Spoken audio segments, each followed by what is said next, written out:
ಈ ಗೊಂಡರಿಗೆ ಈ ಭೂಮಿ ಹುಣ್ಣಿಮೆ ಹಬ್ಬ ಇಲ್ಲ. ಭೂಮಿ ಹುಣ್ಣಿಮೆ ಹಬ್ಬದ ದಿನ ಅವರೆಲ್ಲ ಜೈನರ ಮನೆಗೆ ಬರೋದೆ, ಇಲ್ಲಿ ಬಂದು ಆಚರಣೆ ಮಾಡ್ಕೊಂಡು ಹೋಗ್ತಾರೆ.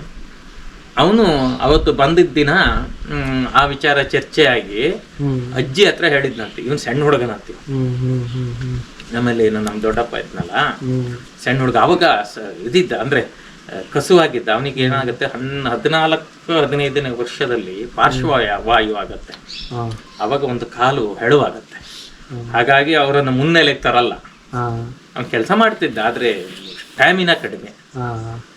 ಅವಾಗ ಯಾಕೆ ನಿನಗೆ ಕೂಚು ಅಂತಾರೆ ಅಂದ್ರೆ, ಇಲ್ಲ ಮರೆಯ ಗೊಂಡೆ ಇಟ್ಟಿದ್ದು ಬೈಚಿ ಅಂತ ಇಟ್ಟಿದ್ದ. ಬೈಚಿ ಅಂದ್ರೆ ಯಾರೋ ಒಬ್ಬ ಇದ್ದಂತೆ ನಮ್ಮ ಅಂತಂದಲ್ಲಿ ಅಂತ ಹೇಳಿ ನಾನು ಅದನ್ನ ಹುಡುಕ್ತಾ ಹೋದವಾಗ 1461ನೇ ಇಸ್ವಿಯಲ್ಲಿ ಬೈಚಿ ರಾಜನ ಶಾಸನ ಅಂತ ಬರುತ್ತೆ. ಅದೇ ಬೈಚಿನೇ ಇರಬಹುದು. ಈಗ ಸೋಮಬೆ ಮತ್ತು ಬೈಚಿ ರಾಜ ಅಣ್ಣ ತಂಗಿನೋ ಅಕ್ಕ ತಮ್ಮನೋ ಇರ್ತಾರ, ಅದು ಇರಬಹುದು ಅಂತ ನನ್ನ ಇದು. ಇಲ್ಲಾಂದ್ರೆ ಪುಟ್ಟಸ್ವಾಮಿ ಅನ್ನುವಂತ ಅಷ್ಟೇ ಚೆನ್ನಾಗಿರೋ ಹೆಸರನ್ನ ಬೈಚಿ ಅಂತ ಯಾಕೆ ಇಡ್ತಾರೆ? ಅದ್ರ ಜೊತೆಗೆ ಇದನ್ನ ಚೆನ್ನಾಗಿ ಹೇಳ್ತಿದ್ದ ಅವನು. 39ನೇ ಇಸ್ವಿಯಲ್ಲಿ ಮಹಾರಾಜರು ಬಂದಾಗ ಇವರು ಹೋಗಿದ್ದು. ಮಹಾರಾಜರು ಬಂದಾಗ ಇವರು ಹೋದವ್ರೆ ಅಲ್ಲಿ. ಅವಾಗ ಇಲ್ಲೆಲ್ಲ ಒಂದು ಪದ್ಧತಿ ಏನಿತ್ತಂದ್ರೆ, ಒಂದು ಮನೆಗೊಂದು ಜನ, ಆ ಜನದ ಜೊತೆಗೊಂದು ದನ. ಜನ ಕೆಲಸಕ್ಕಾದ್ರೆ ದನ ರಾಜ ಪರಿವಾರಕ್ಕೆ ಹಾಲು ಮೊಸರು ತುಪ್ಪ ಬೇಕಲ್ವಾ, ಅದನ್ನ ಹೊಡ್ಕೊಂಡು ಇವ್ರಿಗೂ ಗೊತ್ತೈತಿ. ಇವ್ರು ಹೇಳ್ತಾರೆ, ನೀವು ಆಮೇಲೆ ಕೇಳ. ಅವಾಗ ಹೋಗಿದ್ರು ಚಿಕ್ಕ ಹುಡುಗ ಇದ್ದಾಗ. 27ನೇ ಇಸ್ವಿಯಲ್ಲಿ ನಮ್ ದೊಡ್ಡಪ್ಪ ಅದೇ ಪುಟ್ಟಸ್ವಾಮಿ ಅನ್ನೆಲ್ಲ ಪೂಜೆ ಅವರು ಹೋಗಿದ್ರು. 27ರಲ್ಲಿ ರಾಜಪ್ರತಿನಿಧಿಗಳು ಅಥವಾ ರಾಜರ ಬರ್ತಾರೆ, ಯಾರು ಬರ್ತಾರೆ ಅನ್ನೋದು ಅವ್ರಿಗೆ ಗೊತ್ತಿಲ್ಲ. ಬಂದಿದ್ದು ಹೌದು. ಅವಾಗ ನಮ್ಮಲ್ಲಿ ಇನ್ನೊಬ್ಬ ಇದ್ನಂತೆ ನಮ್ ದೊಡ್ಡಪ್ಪ, ಓಂಕಾರ ಅನ್ನೋ.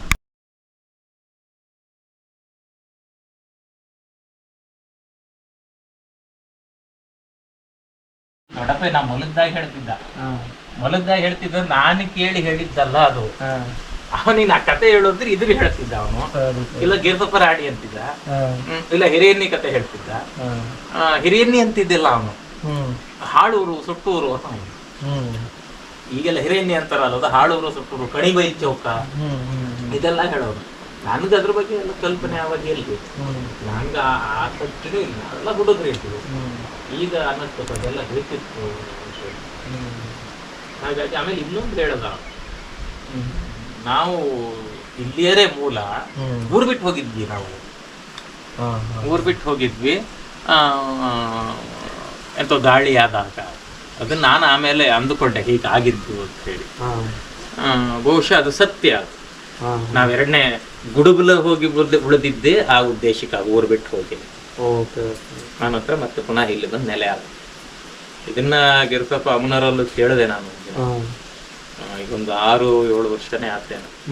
ಅಷ್ಟು ಡೀಟೇಲ್ಸ್ ತಗೊಂಡೆ. ಗುಚ್ಚಕ್ಕಿ ಅಂದ್ರೆ ಯಾವುದು, ನಮ್ದು ಇದೆಲ್ಲ ಹೀಗೆ ಕೇಳಿದೀನಿ ಕತೆ. ಹೌದಾ? ಈ ಖಡ್ಗದ ಆದಿಯಾಗಿ ಕೇಳಿದೆ, ಇದು ನಮ್ಮ ಮನೆಯದ್ದೇನಾ ಅಂತ. ಹೌದು ಅಂತಾನೆ ಆಯ್ತು. ರಾತ್ರಿ 12 ಗಂಟೆಲಿ ಕೇಳಿರೋದು. ಯಾರೂ ಇರ್ಲಿಲ್ಲ ಅವತ್ತು, ಕರೆಂಟ್ ಇರ್ಲಿಲ್ಲ, ದೀಪ. ಈ ಖಡ್ಗ ಇದು ನಮ್ಮದೇನಾ? ಹೌದು, ನಮ್ಮನೆಯವರೇ ಬಳಸಿದ್ದ. ಹಾಗಾದ್ರೆ ಗುಚ್ಚಕ್ಕಿ ಅನ್ನುವಂತ ಅಲ್ಲಿ ಬರುವಂತ ಹೆಸರು ನಮ್ಮನೆಯದ್ದೇನ? ಹೌದು. ಅದರಲ್ಲಿ ಬರುವ ಸೋಮವೇ ಹಾಗಾದ್ರೆ ನಮ್ಮನೆಯವಳೇನ? ಹೌದು. ಬೈಚಿ ರಾಜ ನಮ್ಮನೆಯವನೇನ? ಆಮೇಲೆ ಅದೆಲ್ಲದಕ್ಕಿಂತ ಬಹಳ ಮುಖ್ಯವಾಗಿ ಇನ್ನೊಂದು ಇನ್ಸಿಡೆಂಟ್ ಹೇಳಿದ್ದ ನಮ್ಮಲ್ಲಿ ದೊಡ್ಡಪ್ಪಯ್ಯ. ನಾನು ಹೇಳಿದೆ, ನಿನ್ ಹೆಸರೆಂತು ಕೇಳಿದೆ. ಪುಟ್ಟಸ್ವಾಮಿ ಅಂತ. ನಾವೆಲ್ಲ ಬೂಚು ಅಂತೀವಲ್ಲ, ಎಂತ ಕೇಳಿದೆ. ಅವನನ್ನ ಬೂಚು ಅಂತ ಕರಿತೀವಿ. ಅದು ಗೊಂಡ ಇಟ್ಟಿದ್ದ ಅಂತ. ಯಾವ ಗೊಂಡ ಕೇಳಿದೆ. ಇಲ್ಲೊಬ್ಬ ಗಣಪ ಗೊಂಡ ಅಂತ ಗೊತ್ತಿದ್ದಂತೆ. ಅವ್ರು ಎಲ್ಲಿಗೆ ಹೋಗ್ತಾರೆ? ಹೀಗೆ ಮನೆ ಸುಟ್ಟೋಗ್ಬಿಡತ್ತೆ. ಮನೆ ಸುಟ್ಟವಾಗ ಏನ್ ಉಳಿಯುತ್ತೆ? ಜಾನುವಾರುಗಳು ಒಂದಿಷ್ಟು ಬಿಟ್ಟರೆ ಇನ್ನು ಹೊರಭಾಗದಲ್ಲಿ ಇರ್ತಕ್ಕಂಥ ಎತ್ತಿನ ಗಾಡಿ ಅವು. ಹೀಗೆ ಎತ್ತಿನ ಗಾಡಿ ಜಾನುವಾರನೆಲ್ಲ ಕಟ್ಕೊಂಡು ಇವ್ರು ಮಳೆಗಾಲ ಹಿಡಿಯೋ ಸಂದರ್ಭದಲ್ಲಿ ಮತ್ತೆ ಗೇರ್ಸಪ್ಪ ರಿಟರ್ನ್ ಹೋಗ್ತಾರ. ಗೇರ್ಸಪ್ಪ ರಿಟರ್ನ್ ಹೋದವಾಗ ಎಲ್ಲಿ ಇರ್ತಾನೆ ಫಸ್ಟು? ಬಸದಿ ಪಕ್ಕ ಈಗೇನು ಪುರೋಹಿತರು ಇದಾರಲ್ಲ, ಅಲ್ಲಿ ಹೋಗಿ ಇವನು ನೆಲೆ ಹಾಕ್ತಾನೆ. ಅಲ್ಲಿ ಅಂತಿತ್ತೋ ಇಲ್ಲ ಗೊತ್ತಿಲ್ಲ. ಅಲ್ಲಿ ಅಷ್ಟೊತ್ತಿಗೆ ಹೆಗ್ಗಾರ್ ಗದ್ದೆ ಅವರು ಅಂತ ಹೇಳಿದ್ನಲ್ವಾ, ಹೆಗ್ಗಾರ್ ಗದ್ದೆ ಅವರು ಸಂಬಂಧ ಸರಿಲ್ಲ.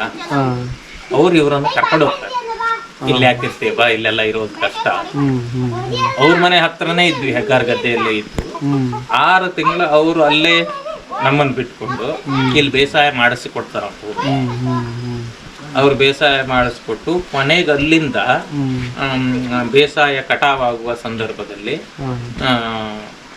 ಒಂದು ಬಂಡಿ ಮತ್ತು ಧಾನ್ಯಗಳು, ಪಾತ್ರೆಗಳು ಇದನ್ನೆಲ್ಲ ರಿಟರ್ನ್ ಕೊಟ್ಟು ಇಲ್ಲಿಗೆ ಮತ್ತೆ ಬಂದು ಬಿಟ್ಟು ಹೋಗ್ತಾರೆ. ಇದನ್ನ ನಮ್ಮಲ್ಲಿ ದೊಡ್ಡಪ್ಪನೂ ಹೇಳಿದ್ರು. ಹೆಗ್ಗಾರ್ ಗದ್ದೆ ಅಜ್ಜನ ಈಗ್ಲೂ ಹೇಳ್ತಾನೆ, ಹಿಂಗ್ ಕೊಟ್ಟಿದ್ರಂತೆ ಅಂತ ಹೇಳಿ.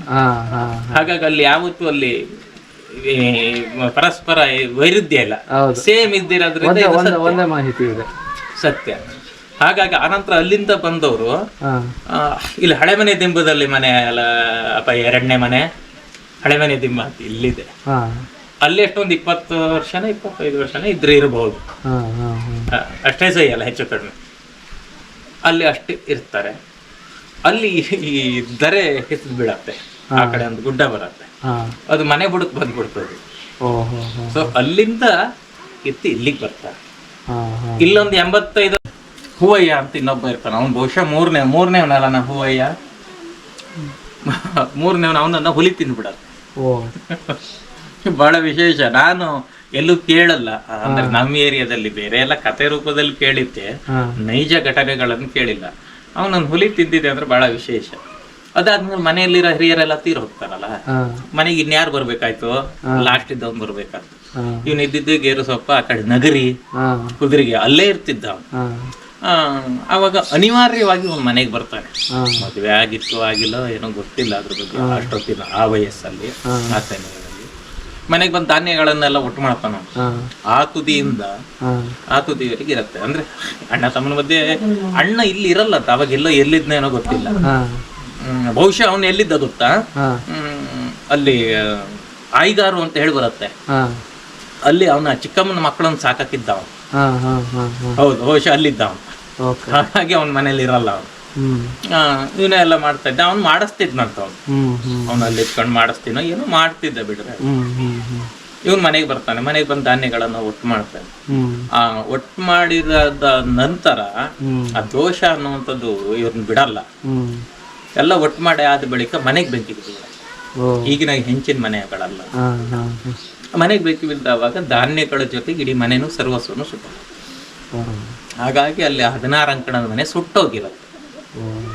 ಸುಟ್ಟು ಬಳಿಕ ಇವ್ರು ಎಲ್ಲಿ ಹೋಗ್ಬೇಕು, ಯಾರು ಸಂಬಂಧಿಕರು ಇಲ್ಲ.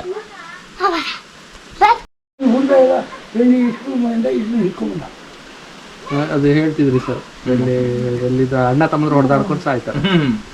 ಇಬ್ರು ಸತ್ತೋಗ್ತಾರೆ. ಇಬ್ಬರು ಸತ್ತ ಬಳಿಕ ಇನ್ನೊಬ್ಬ ಇರ್ತಾನೆ ಅಂತ ಹೂವಯ್ಯ ಅಂತಂದ್ರೆ, ಮನೆಯಲ್ಲಿರೋ ಮೂರ್ತಿ ಎಲ್ಲ ಒಯ್ದಿನ ಅಂದ್ರೆ ಅದನ್ನು ಒಯ್ದಿರ್ತಾನೆ ಇವ. ಹೌದು, ಅದು ಒಯ್ದ ಬಳಿಕ ಅಲ್ಲಿ ಏನಾಗುತ್ತೆ ಅಂದ್ರೆ ನಮ್ಮಲ್ಲೆಲ್ಲ ಯಕ್ಷಿಣಿಯರು ಸ್ವಲ್ಪ ವಿಶೇಷ ಆದ್ಯತೆ ಅಲ್ಲ ಜೀನರಲ್ಲಿ. ಅದನ್ನು ಒಯ್ದ ಬಳಿಕ ನಮ್ಮ ಮನೆಗೆ ಅದು ಅಲ್ಲಿವರೆಗೆ ಒಂದು ಸ್ಥಿತಿವಂತರಾಗಿದ್ದವ್ರು ಇವರು. ಸ್ಥಿತಿವಂತರಾಗಿದ್ದು ಅವ್ರು ಹೇಳೋ ಪ್ರಕಾರ ಇಲ್ಲೊಂದು ಹೊನ್ಮನೆ ಅಂತ ಬರುತ್ತೆ ಅದು, ಆಮೇಲೆ ಅಲ್ಲಿ ಮೇಲ್ಮಕ್ಕಿ ಅಂತ ಹೇಳಿ ಅಲ್ಲೊಂದು ಬರುತ್ತೆ, ಎಲ್ಲಿ ಹೆಣ್ಣಿ ಶಾಲೆ ಇದೆಯಲ್ಲ ಅಲ್ಲೊಂದು. ಇವೆಲ್ಲ ನಮ್ಮ ವ್ಯಾಪ್ತಿ ಹಿಡಿತ ಅಂದ್ರೆ ಅವಾಗೇನು ದಾಖಲೆ ಅಲ್ಲ, ನಾವು ಮಾಡ್ತಾ ಇದ್ವಿ ನಮ್ದು ಆ ಹಂತದಲ್ಲಿ ಇತ್ತು. ಆಗ ಏನಾಗತ್ತೆ, ಇವನ್ ಯಾವಾಗ ಕೊಟ್ಟಿದೆಲ್ಲ ಅಥವಾ ಅದು ಆಗಿ ಸಂಪೂರ್ಣ ಆಗಿ ಏನೋ 6 ತಿಂಗಳು 3 ತಿಂಗಳಲ್ಲಿ ಇಬ್ರು ಪರಸ್ಪರ ಕಟ್ಕಡಿಸ ಇಬ್ರು ಅಂದ್ರೆ ಏನು ಅಣ್ಣ ತಮ್ಮ ಯಾಕಾಗೋ ಯಾರಿಗೆ